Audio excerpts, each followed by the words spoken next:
Assalamualaikum warahmatullahi ta'ala wabarakatuh. My name is Muhammad FAHMI AZRUL NIZAM, and today I'm going to talk about how business can improve the world, not just making money. So this idea came from the Isha Chabra work on the regenerative business. It's a new way of thinking about companies, not as a machine for profit, but as an organization that can help people protect the planet and create a real positive change.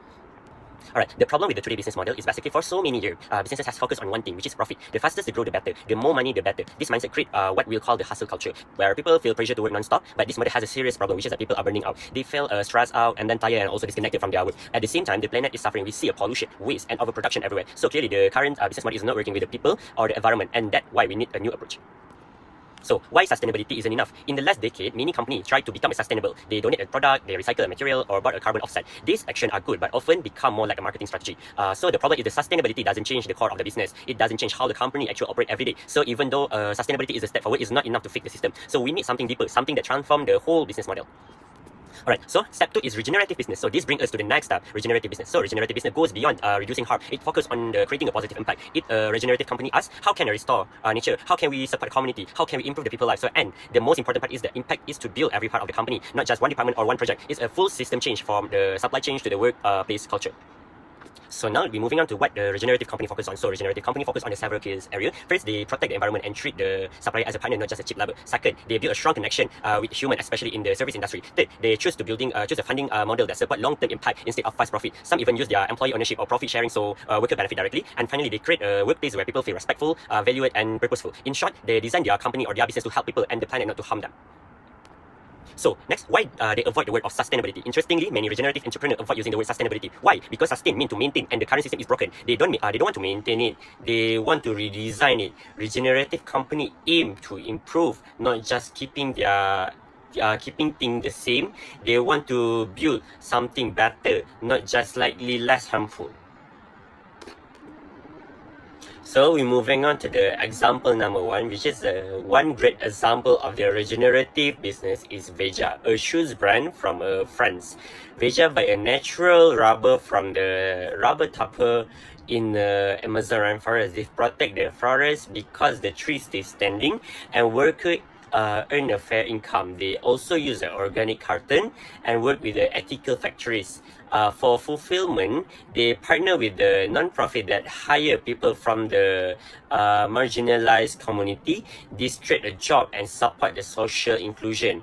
And instead of spending millions on the marketing, they just invest money back into their supply chain, into worker, material, and also environment. Every part of their business create impact. It's like a multiple layer cake where every layer matters. Alright, so the other example is solar company called Technician for Sustainability. The founder realized something important. The people installing solar panel work hard, but their salary alone will never allow them to build long-term financial stability. So instead of keeping all the profit at the top, the owner decided to share 40% of the company profit with the employees. This means that the workers who are helping society shift to renewable energy also get to share the financial benefit of that transition. It's a powerful example of how business can support both environment progress and also economic fairness at the same point. The third example is we look at the Toast Ale from the UK. In the UK sandwich factory throw away thousands of end slices of bread every day because they can be used in the packaging sandwich. Normally all the bread will go straight to the landfill. 2. Entrepreneurs saw this as an opportunity instead of a problem. They use the leftover bread to brew a beer, turning waste into a valuable product. Toast Alley doesn't just reduce food waste, they also donate their profit to the organization working to solve food waste issue. Is a creative and also practical example of how businesses can rethink waste and turn into something meaningful. And last example is we have a David Vetter, a farmer in Nebraska who has been practicing regenerative organic farming along before it become popular.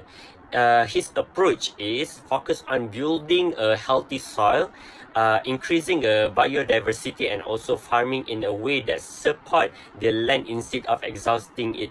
But he didn't stop there. His family built a grain processing mill on their farm. This allow other local farmer who want to switch to organic farming to process the crops without traveling for a paying high fee. By doing this, he not only improving his own farm, he helping creating a strong, more sustainability farmer community around him. All right.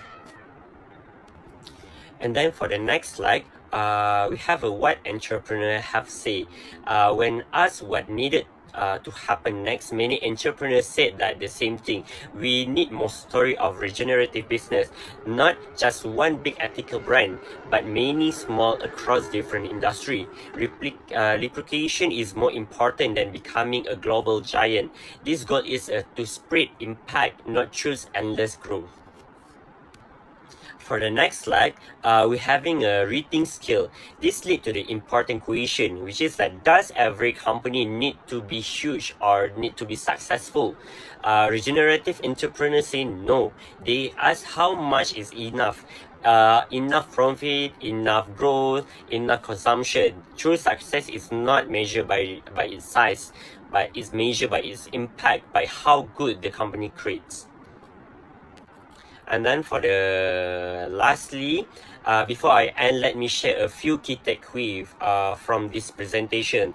First, today business model is not working. Company that only choose profit create stress for people and damage the planet. We call all of that this approach is no longer sustainable. Second, the sustainability alone is not enough. Many brands try to look sustainable but often become marketing. It doesn't change how the business truly operate. Third, regenerative business is the next step. Regenerative company don't just reduce harm, they create a massive or the positive impact. They protect the nature, protect the community, protect and build the meaningful workplace. Fourth, real example already exists. Company like Veja, Tus Ale, Technician for the Sustainability, and also farmer like David Vetter show that this model is possible. They prove that the business can ethical, profitable, and also impactful at the same time. And finally, success doesn't always mean becoming huge. We need many small, impactful company, not just one big ethical brand. True success is measured by the impact and not size. And then so in the conclusion, we are at the moment where we must rethink what business is for. Life is short. We cannot take well with us, but this can use our time to build a company that make our world better. Businesses should protect the environment. They should support the people and community. They should create a workplace where everyone feel respected and valued. If we want a better future, we must redefine business, not just a profit, but for the purpose. So thank you for listening.